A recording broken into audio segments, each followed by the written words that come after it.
Lahat naman tayo nakaranas na ng kahirapan. Lahat tayo ay nakaramdam na ng pagod at paghati.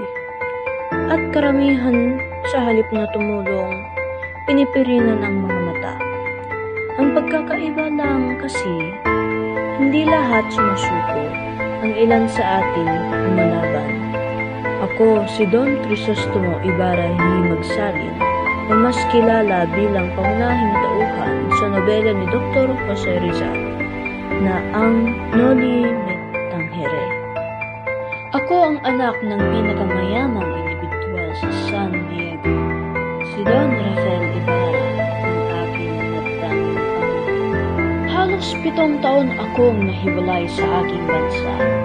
Ang sabi ng mga ilan, marahil nakakalimutan ko na ang lahat patungkol dito. Ngunit lamang, ang mga salita nila ay kabaliktaran ng katotohanan. Kahit man na ang bansa ko'y tila'y nasa likuran sa aking isipan, palagi akong nagpapasya, nag-iisip. Ako ang batang nag-aral sa Europa at nangarap na makapagtayo ng paaralan upang makamit ang mas magandang kabukasan ng mga kabataan ng San Diego. Ngunit may mga prailing sakim at nakasariling naging sagabal sa aking mga plano na naging dahilan na ang aking ama ay itinakwil, pinagbintang ng erehe at filibuster.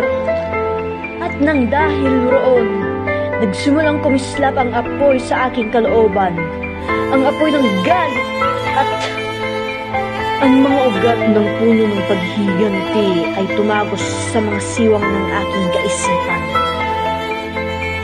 Ang pagkuha ng saya ay hindi nangangailangan ng pagsuko sa mga bumubulag sa ating mga mata o magpakasawa sa kamangmangan.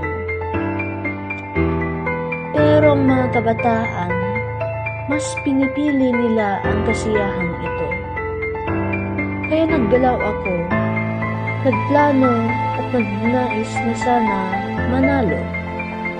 Ang nobela ng aking buhay ay nagpatuloy na kaya natin makamit ang kalayaan ng ating inaasahan.